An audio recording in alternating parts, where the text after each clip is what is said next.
Hello guys, మనకి నిన్న Mumbai Indians versus Gujarat Titans match complete అయింది కదా, ఎలిమినేటర్ మ్యాచ్. ఈ మ్యాచ్లో చూసుకుంటే ఏకంగా 20 రన్స్ తేడాతో మరి గుజరాత్ టైటన్స్ ముంబై ఇండియన్స్ మీద ఓడిపోవడం జరిగింది. మరి ఈ మ్యాచ్ ఓడిపోయిన తర్వాత మరి శుభ్మన్ గిల్ అసలు దీని గురించి ఏం మాట్లాడుతున్నాడు అనే దాని గురించి క్లియర్గా మాట్లాడదాం ఈ వీడియోలో. అయితే ఇక్కడ దానికంటే ముందు ఓవరాల్ సినారియో ఒకసారి చూసుకుంటే ఫస్ట్ బ్యాటింగ్ చేసిన ముంబై ఇండియన్స్ సో ఏకంగా 228 రన్స్ చేశారు. దాని తర్వాత గుజరాత్ టైటన్స్ చూసుకుంటే కేవలం 208 రన్స్ మాత్రమే చేశారు. సో దీంతో 20 రన్స్ తేడాతో ముంబై ఇండియన్స్ గెలవడం జరిగింది. అయితే మరి దీనికి మెయిన్ రీజన్ ఏంటంటే గుజరాత్ ఓడిపోవడానికి ఇక్కడ ఫస్ట్లోనే వీళ్ళు ఒక 3 క్యాచ్లు మిస్ చేశారు. ఆ 3 క్యాచ్లు కనుక మిస్ చేయకున్నట్టయితే ఆటోమేటిక్గా వికెట్లు పడతా ఉండే. వికెట్లు పడితే ఆటోమేటిక్గా ఇక్కడ రన్ రేట్ని కట్టడి చేయొచ్చు. దాని తర్వాత ఓవరాల్గా స్కోర్ని కూడా కట్టడి చేయగలిగేవాళ్ళు.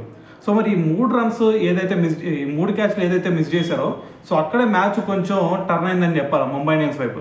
సో అది పక్కన పెడితే మరి వీళ్ళ ఫీల్డింగ్ లోపం ఒకటి అనుకుంటే, దాని తర్వాత బ్యాటింగ్లో ఎప్పుడైతే ఆ 14th ఓవర్ బుమ్రా వేసాడో సో మనకి సుందర్ అవుట్ అయ్యాడు కదా. సో మరి సుందర్ అవుట్ అయిన తర్వాత ఎక్కడ కూడా వీళ్ళు కోలుకొందలేదు. ఆ లాస్ట్ 3-4 అవర్స్లో చూసుకుంటే మ్యాచ్ మొత్తం కూడా ముంబై ఇండియన్స్ వైపు వచ్చేసింది. సో మరి ఇక్కడ శుభ్మన్ గిల్కి చెప్తుంది కూడా ఇదే, మేము ఫీల్డింగ్లో కొంచెం లోపం చేసాం, దాని తర్వాత బ్యాటింగ్లో వచ్చేసరికి ఆ లాస్ట్ ఓవర్స్లో మాకు కలిసి రాలేదు.